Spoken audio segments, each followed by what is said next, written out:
एकु मनोरथ बड़ मन माही, सबय सकोच जात कही नाही। कहो कहो तात प्रभु आयुष पाई, बोले बानी सनय सुहाई। चित्रकूट सुच तले तीरथ, चित्रकूट सुच तले तीरथ बन, खगमुग सर सरी निजर निजर गिरिगन। प्रभुपद अंकित अवनि विशेषी, आयुष होइत अव देखी। अवश्य अत्रि आयुष शिर धरहु, जाति विगत भय कानन चरहु। मुनि प्रसाद वन मंगल दाता, पावन परम सुहावन भ्राता। ऋषि नायक जय आयुष देहि, राखिउ तीरथ जल थल तेहि। सुनि प्रभु वचन भरत सुख पावा, मुनि पद कमल मुदित शिरो नावा। भरत राम संवाद सुनि, सकल सुमंगल मूल। सूर स्वारथ सराही कुल बरसत सूर स्वारथ सराही कुल बरसत सुरतर फूल। धन्य भरत जय राम गोसाई, कहत देव हर्षत बरियाई। मुनि मिथिलेश सभा सब काहू, भरत बचन सुनु भय उछाहू। भरत राम गुण ग्राम स्नेहु, पुलकी प्रशंसत राहु विदेहु। सेवक स्वामी सुभाव सुहावन, प्रेम अति पावन पावन। मति अनुसार सराहन लागे, सचिव सभासद सब अनुरागे। सुनि राम भरत संवादु, दुख समाज हे हर्ष विषादु। राम मातु दुख सुख सम जानी, कई गुण राम प्रमोद रानी। एक कहई रघुवीर बड़ाई, एक सरहत भरत भलाई। अत्रि कहियो तब भरत सन, शैल समीप सुख। राखिए तीरथ तो यतः, पावन अमिय अनूप।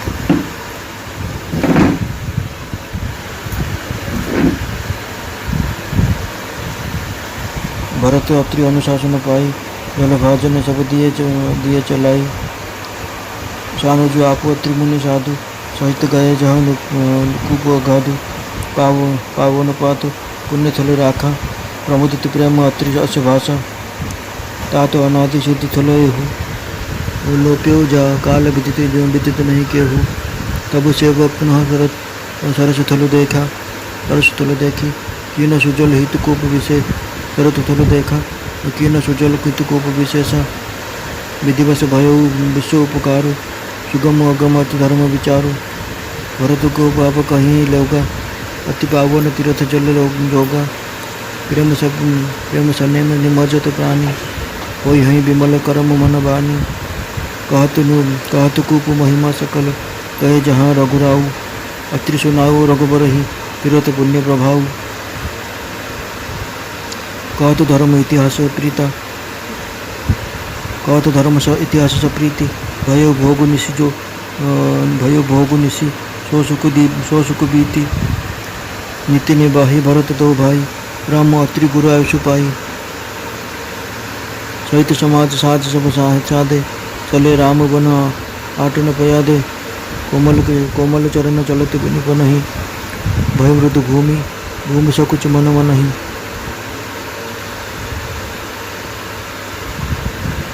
जूस कंटक कंकरा पुराई, कटुक कठोर को वस्तु दुराई। वही मंजुल वृद्ध मार्ग कीन्हे, बहुत समीर त्रिविध सुख लेने। सुमन बरस सुर घन करि छाही। विटप फूली फली तुलु मृदुताही।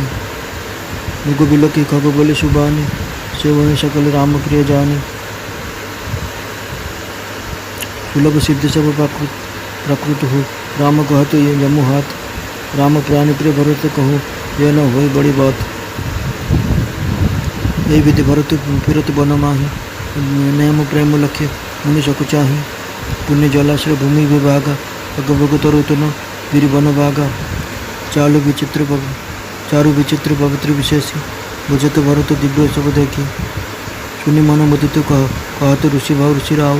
हेतु नाम पुण्य प्रभाव, कतहु निमंजन कतहु प्रणाम। कतहु बिलखत मन अभिराम, कतहु बेटी मुनि आयुष पाई। सुमिरत सिय सहित दो भाई, देखि सुभाव सने सुसेवा।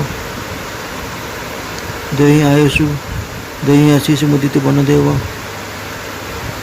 फिर ही गए दिन प्रहर अराई, प्रभुपद कमल बिलो कहीं आई। देखे तले तीरथ सकल, भरत 5 दिन माज। कहत सुनत हरिहर सुजसु, भयो दिवस भय साज। बोर भाई सब जुरा समाजु, भरत भूमि सुर तेरहुति राजु। भले दिन आजु जानी मन माही, राम कृपाल कहत सकु चाही। गुरु नृप भरत सभा अवलोकी, सकुचि राम फिरे अवनि बिलोकी। शील सराही सभा सब सोची, कहु न राम स्वामी संकोची। भरत सुजान राम रुख देखी, उठी स प्रेम धरी धीर विशेषी। हरि दंडवत कहत कर छोरी, राखी नाथ सकल बिच मोरी। मोहि लगी सो हेउ सब संतापु, बहुत भात दुख पावा आपु। अब गोसाई मोहि देउ सजाई, देउ रजाई, सौ अवधि भरी जाई। जय उपाय पुण्य पाया जनु, देखे दीन दयाल। सोच की दैया अवधि लगी, कौशल पाल कृपाल।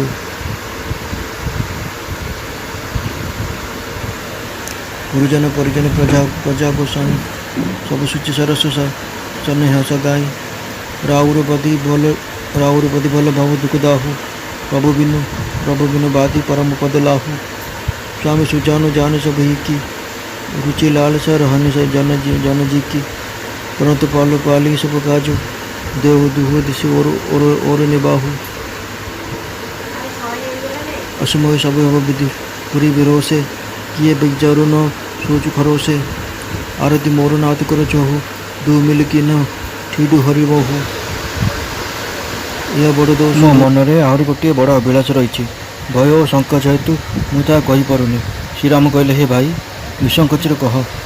प्रभु आज्ञा पाई भरत स्नेहपूर्ण सुंदर बाणी कहले, जदि आपणकर आज्ञा हेब तेबे मु चित्रकूटर सब पवित्र स्थान, तीर्थ वन, पशुपक्षी, नदी, पुष्करिणी, झरणा पर्वत तथा विशेषकर प्रभु चरण चिन्ह अंकित स्थान देखी आसती। श्री रघुनाथ कहले, अवश्य अत्रिमुनि आज्ञा श्रद्धार्य करी अत्रिमुनि जेपरी कहिबे सेपरी निर्भय वन मध्य बुली देख। हे बच्च, अत्रिमुनि कृपारू यही वन मंगलप्रद और परम पवित्र तथा सुंदर हो जाइए। से मुनि प्रभुर जो आज्ञा देवे तीर्थजल को सेठे स्थापन करदेव। प्रभु कथा शुणी भरत संतुष्ट हेले और आनंदित हो अत्रिमुनि चरण प्रणाम कले। समस्त सुमंगल मूल भरत श्रीराम संवाद शुणी स्वार्थपर देवता माने रघुवंशर प्रशंसागान पूर्वक कल्पतरु पुष्पवृष्टि करने लगे। धन्य भरत, स्वामी श्रीराम जय। एपरी हर्षध्वनि कर देवता माने अत्यंत हर्षित हेले। भरत वचन शुणी मुनिवर वशिष्ठ, मिथिलापति जनक और सभार अन्य समस्ते विशेष उत्साहित आनंदित हो गले। विदेर जनक पुलकित हो भरत और श्रीराम को गुण समूह तथा प्रेमर प्रशंसा करने लगे। से स्वामी और सेवकों सुंदर स्वभाव, नियम और प्रेम पवित्र को भी अधिक पवित्र कर दिए। मंत्री और सभासदगण समस्ते प्रेममुग्ध हो निज निजर बुद्धि अनुसार से प्रशंसा करने लगे। श्रीराम और भरत संवाद शुणी उभय पक्ष लोकमान हृदय जुगपथ हर्ष और विषाद। भरत सेवाधर्म देखी हर्ष और राम विच्छेद संभावना विषाद जात है। श्रीराम को जननी कौशल्या दुख और सुख को समान बुझी श्रीराम को गुण कही अन्य राणी मानक प्रबोधन देले। कि श्रीराम को महिमा चर्चा कला तो कि भरत को सद्भाव प्रशंसा कला। अत्रिमुनि भरत को कहले, ये पर्वत निकट में गोटे सुंदर कूଅ अच्छी, तुम्हें आनी पवित्र अनुपम अमृत सम तीर्थजल दे से कूअरे स्थापन करो। अत्रिमुनि का आज्ञा पे भरत तीर्थजल रखाई पात्र गुड़िक से गभीर कूଅ पाखक पठाईदेले। और सान भाई शत्रुघ्न अत्रिमुनि अन्य साधुसतों सहित निजे चली चली सेठाकू गले। तीर्थजल से पुण्यस्थल रखागला। तापर अत्रिमुनि प्रेम पुलकित हो कहले, हे वत्स, यह एक अनादि सिद्ध स्थल कालर प्रभाव लुप्त हो जाता, तेणु ए विषय क्या जना नाला। भरत सेवक मैंने से कूଅ स्थान देखिले और ये सुंदर तीर्थजल कूଅटी को उत्तम रूपे परिष्कार करदे। दैव जोगुरु समग्र विश्वर उपकार होईगला। जो धर्म विचार अत्यंत अगम्य थिला ए कूप प्रभाव ता सुगम होईगला। अर्थात समस्त तीर्थ मानकर गोटे स्थान सम्मेलन कष्टसाध्य थिला ता बर्तमान सुलभ होईगला।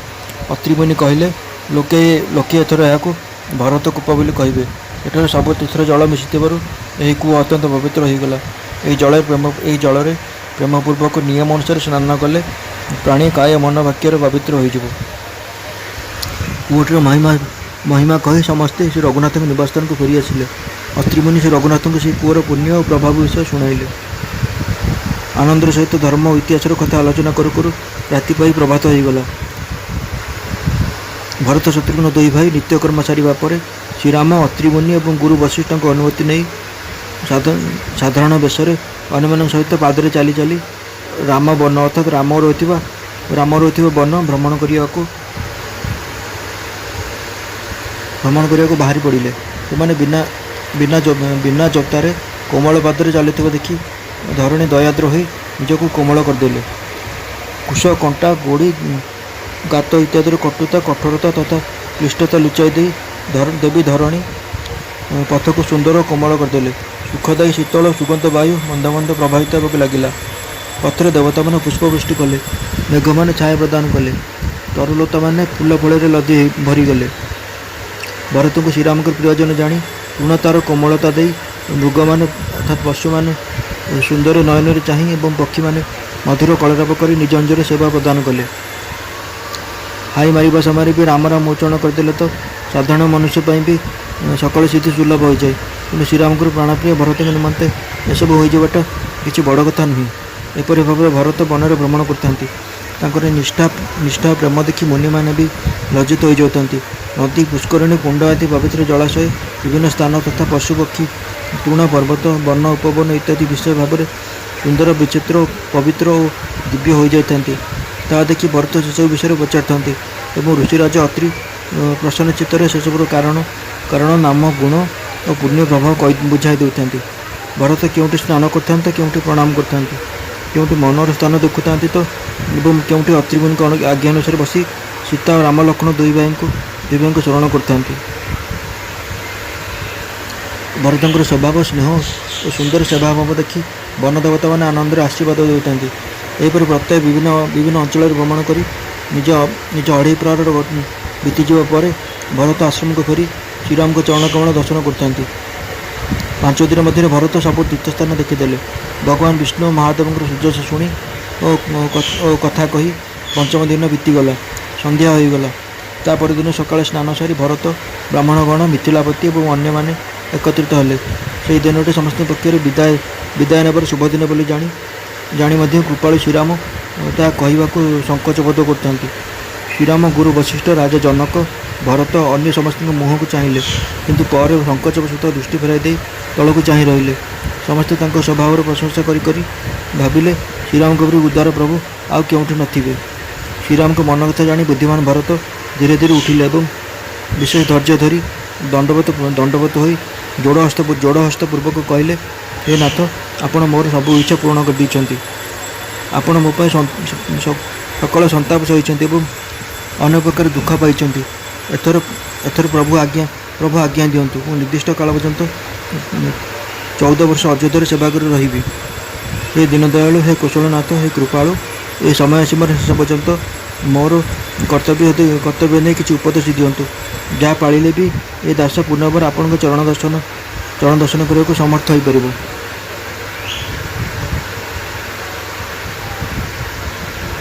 हे प्रभु, आपण स्नेह संबंध हेतु अयोध्यार पुरवासी आत्मीय स्वजन एवं प्रजागण समस्त आनंद अच्छा। आपण के निमंते भव दुख जल अर्थात जन्म मरण जंत्रणा दग्ध होगा श्रेयस्कर। अपरपक्षे आपन को छाड़ी परम पद अर्थात मुख्य लाभ वृथा। हे स्वामी, आपण विज्ञ, आपण समस्त हृदयर कथा तथा ये दासर मनर इच्छा कामना स्थिति जानती। हे शरणागत वत्सल, आपण जे समस्त पालन करेंगे। हे देव, आपण जे जन राज्य उभय दिग शेष पर्यंत तुलाइबे, पितृशक्ति पालन करेंगे। वनवासर समय समय बीतीजा पर शीघ्र फेरीजे से विषय मोर सर्वथा भाव में पूर्ण विश्वास रही। तेणु मोर आ कौन दुख नहीं, किंतु मोर दीनता और प्रभुंर स्नेह ए दुईटी मिसी मते ବାଧ୍ୟ କରି ଦୁଷ୍ଟ